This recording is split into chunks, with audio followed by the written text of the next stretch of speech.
Oh, good old Dr. Loomis there. I miss him. Let's see what we can find. I knew he'd have something about Laurie. So let's hit the road. I now know where she's at. I have no clue how I'm going to find her. But I'll figure it out. I always do. Let's hit the road. Yeah, road trip. Let's go. The next day. Thank you, Marion, for the car. And thank you, my little buddies, for the hat. Nobody's going to recognize me now. Let's get going on the road. Alright. We've been far enough. We pull into this rest area and see what we can find. Hopefully Marion's got something in his car. Let's see what we got.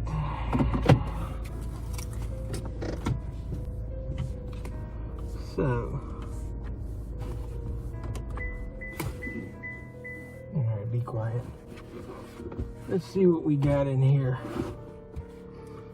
So, what she got down here? What the hell is this? That's the stupidest looking hat I've ever seen. Oh yeah, her purse. Hopefully there'll be something good in here. Some tissues. Sunglasses.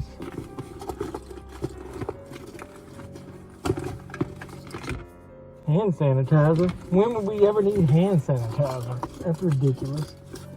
Glasses. What is this? Oh, Marion, what in the world have you been doing? What kind of nurse are you? Woo! No money? Hey, here's something. Hey, ticket. What is that? Jaws? Hey, that's like a damn good movie. What in the world? Change. What is this? What the hell? Marion, what are you doing with this? I don't know, but I'll take it. Yeah, boy. There we go. Oh, yeah, credit card. So that's what we need. So now, let's head on down the road. I gotta get a disguise. People are gonna recognize me in this mask. I gotta get something new. See what we can find. Let's go. This should work, right? There's guys named Marion. They won't know the difference.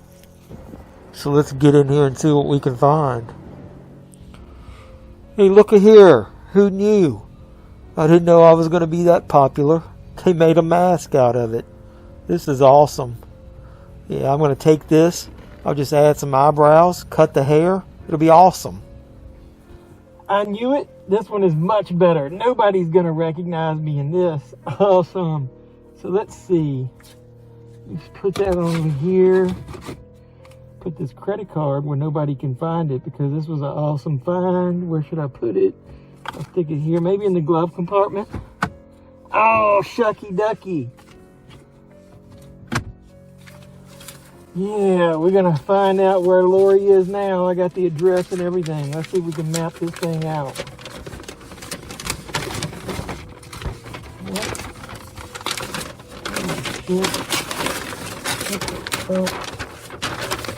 A few hours later. Finding Laurie was the easy thing. Folding this fucking map will be the hard thing. Let's go.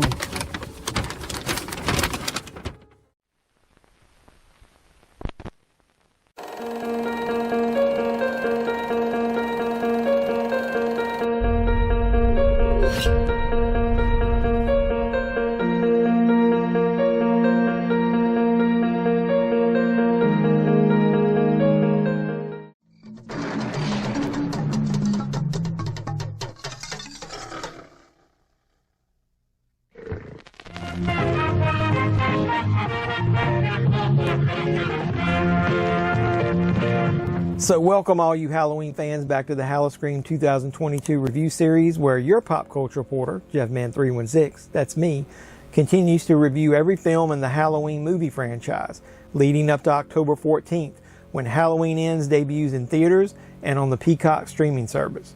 So in this review series, I'm being joined by the awesome YouTube content creators that are shown in that opening graphic that you just saw and also listed in the description of this video below.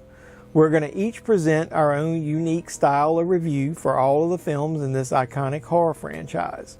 So please support me and everyone else who's participating in this review series by doing all the normal YouTube things.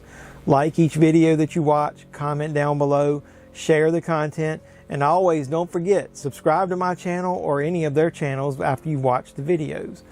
So let's go ahead and keep this review series rolling as I review the 1998 sequel, Halloween 20 Years Later, or H20 as it's usually referred to by Halloween fans. So what are we waiting for? Let's get into H20. Let's go. So H20 is the 7th film in the Halloween franchise if you're keeping score. This film tries to wipe the bad taste out of your mouth that was left by Halloween 5 and 6. So Michael is no longer controlled by that cult of Thorn. That's a good thing if you ask me. So H20 obviously saw the return of Jamie Lee Curtis to her historic role of Laurie Strode. The film doesn't keep Halloween 4 or 5 or 6 as canon to the story. So gone is Laurie's daughter of Jamie, and enter her new son named John, who's played by Josh Hartnett. Adam Arkin plays Laurie's love interest in this film. He works with her, and his name is Will. You also get Michelle Williams, LL Cool J, and a cameo by the great Janet Leigh, and the return of Nancy Stevens as nurse Marion Chambers. And then to star as Michael this time around is Chris Duran, and we'll talk about his portrayal of Michael a little more later.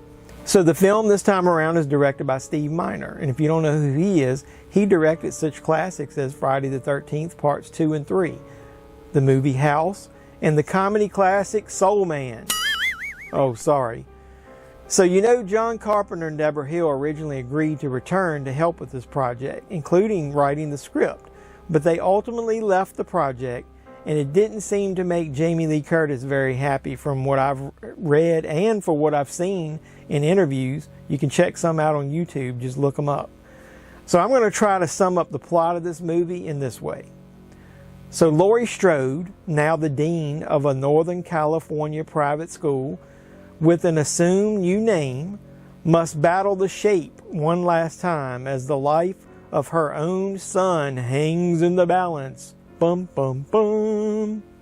Or this movie could also be described as Dawson's Creek meets Scream. How about that? I'm just kidding. So people always want to complain that this movie felt too much like a Scream movie.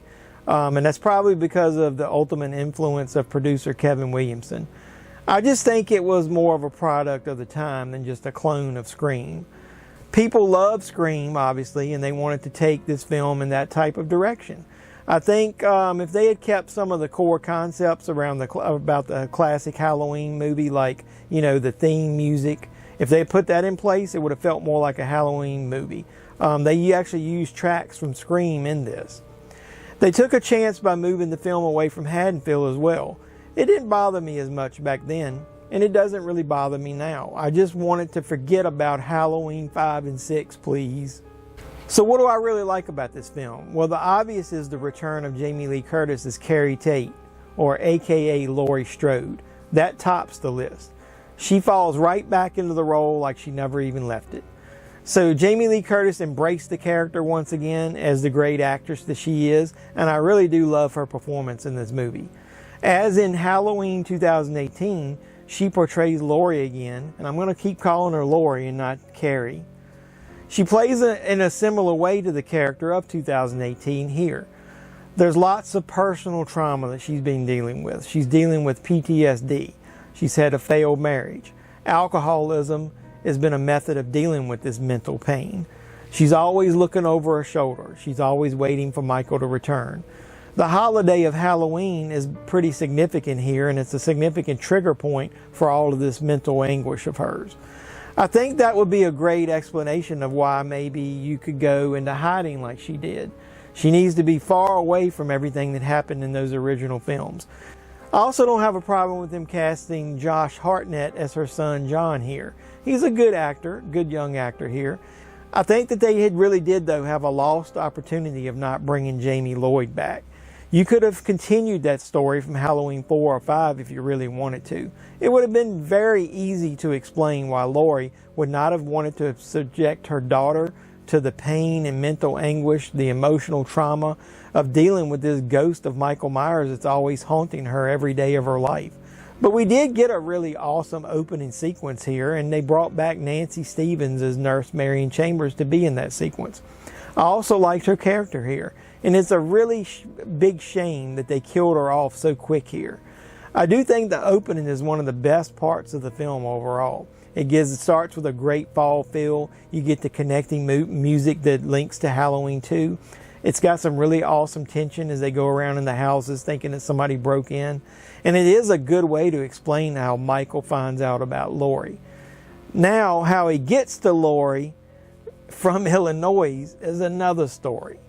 So you're going to have to go down the path of believing that Michael drove from Illinois to California without knowing the actual directions. He then, along the way, gets a flat tire. He makes his way to a rest stop.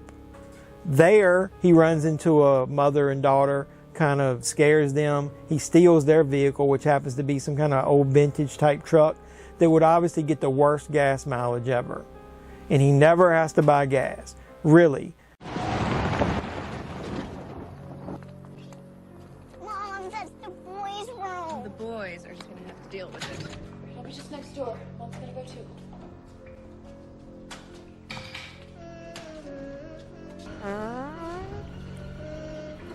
Whew, I've been driving all night. I've got to go. I wish they'd hurry up. My stomach is killing me. Oh, sorry. Oh, man. What are you doing in there? Is anybody in that stall? What's going on? What's taking so long? Oh, yeah, my stomach is killing me. Please, hurry up. For the love of God, I'm begging you, I have to go. Oh, I'm just going to go in the car, I guess. Sorry, lady, I left you more than a flat tire in there. So at least they made a better version of that bathroom sequence in Halloween 2018 with the podcasters. I thought that was pretty cool. So with all that out of the way, I do like that they have had the life that they've set up for the Laurie character this time around. It is believable that she would want to be a teacher or be involved in education of how, because she was such a bookworm in the original movie. I love how they played tribute to Psycho also and had Jamie Lee Curtis's actual mother herself, Janet Leigh, play a character in there who worked with Laurie. Oh, damn it! Oh. Well, hey, it's Halloween. I guess everyone's entitled to one good scare. So that character, his name Norma, she even drives the same car that her character, Janet Leigh's character in Psycho, drove. And then you get a little hint of that Psycho theme music as she gets in that car and drives away. That's pretty awesome. So I love when they do little connections like that to movies. So let's talk about Michael now. Chris Duran plays Michael this time around, and I don't think that he does a bad job at all. I think he's pretty good. I don't think he's as good as George P. Wilbur, but I do think he was better than Don Shanks in Part 5. It's hilarious that they continue to have issues with the mask this time around as well. Multiple masks were used during the filming of this movie, including a terrible CGI mask when they needed to do some reshoots and their original mask wasn't available. How does that happen? And then you had this alien looking fucking thing looking through the glass back at Laurie. Now come on now. What the hell was that? It even made its way into one of the trailers. So Michael and his mask are some of the most important aspects of these Halloween films. How do you keep fucking that up? So I think there's some great moments in this film also that do involve Michael. There's some really tense moments of Michael as he's back to his old ways, the real nature of Michael is the shape. He's stalking around on this campus. He's hiding in the shadows. He's disappearing when you think he's there. Some of those moments would have been better, though, if you didn't always see Michael and his bug eyes sticking out of the eye holes. Why did they want his eyes showing so much in this movie through the mask? I don't know. It looks silly in a lot of scenes. There's also a few decent kills here. I love the kill in the dumbwaiter scene where the girl gets her leg trashed when Michael cuts the rope and it comes crashing down on her. I think Michael stringing her up as a Halloween decoration was also a nice touch and really scary. I think the scene where Laurie's boyfriend Will gets stabbed in the back by Michael and lifted off the ground, that's a la the nurse from Halloween 2, so that was a pretty awesome kill. So the one character that I haven't really talked about yet is the one played by LL Cool J. And that's because there really just isn't anything special to talk about his character. He just fills dead time between scenes. He's just filler. He's always on the phone discussing ideas about books he's got with his wife. I think it was his wife. Was it his wife? So he's always on the phone with her, and there really isn't a lot memorable to his character. He doesn't really do anything important to progress the story along. He's just there. I do think that might be a wasted opportunity because unlike Busta Rhymes, LL Cool J is not that bad of an actor. He could have maybe had a more expanded role if they really wanted to try. But I'm not complaining. He's okay with what he did. So let's go ahead and jump to that ending. I know you want to talk about it.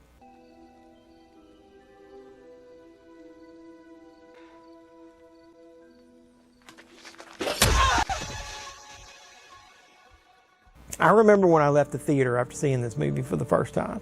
I was shocked at just the idea of what I just saw. Did I really see Michael Myers get his head chopped off? Was Michael really dead at the end of this movie on the big screen?